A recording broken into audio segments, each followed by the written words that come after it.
ரகுபதியும் அங்க இருக்கவங்க கிட்ட வெற்றி நான் வேலை விட்டு தூக்க போறது கிடையாது, 3 வாரம் சஸ்பென்ஷன் மட்டும் தான் அப்படின்றதுமே சொல்லி இருந்திருப்பாரு. நெடுமாறமே கடுப்புல இருந்திருப்பாரு. அப்ப ரகுபதியும் நெடுமாறன் கிட்ட நான் ஏன் இந்த 3 வாரம் சஸ்பென்ஷன் கொடுத்தேன்றதுக்கு ஒரு காரணம் இருக்கு, அது என்னன்றது அது நான் உனக்கு அப்புறம் சொல்றேன். இப்ப ரகுபதியும் நான் அந்த சீக்ரெட் கிச்சனை பத்தி நல்லா விசாரிச்சேன், நம்மள விட ப்ராஃபிட் மார்ஜின் நிறைய வந்திருக்கு, அவனால எப்படி அதை பண்ண முடிஞ்சது, அதுக்கு ஒரே ஒரு ரீசன் தான், பிரைஸ கம்மி பண்ணி சேல் பண்ணிருந்திருக்கா, அது மட்டும் தான் ரீசன். இதெல்லாம் கேட்டுட்டு நெடுமாறன் எதுவுமே பேச முடியாது, கடுப்புல உட்காந்துட்டு இருந்திருப்பாரு.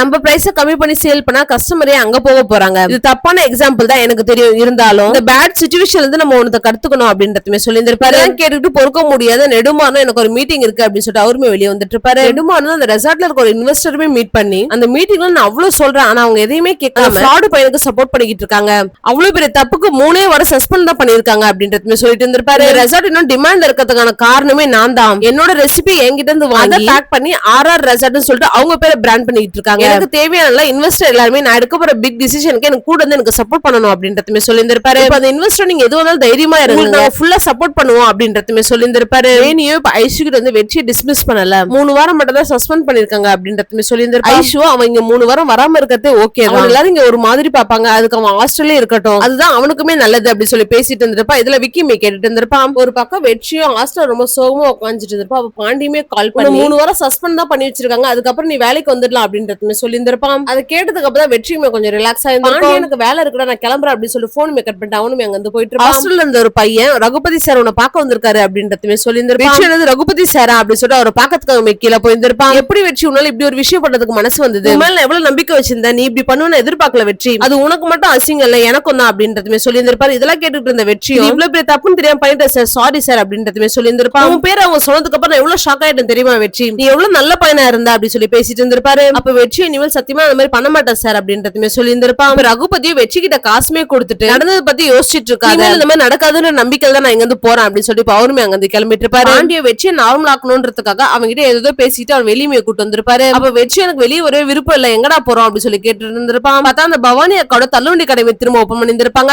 அந்த கடையை பாக்குற வெற்றிக்கு ரொம்ப சந்தோஷமாயிட்டு இருக்கும். இப்ப அந்த அக்காவை நீ கொடுத்த காசுனால தான் வெற்றி இந்த கடையை திரும்ப என்னால எடுக்க முடிஞ்சது, இப்ப நம்ம இந்த கடையை போட்டதுக்கு நம்ம கிட்ட பெர்மிஷனுமே இருக்கு அப்படின்றதுமே சொல்லி இருந்திருப்பாங்க.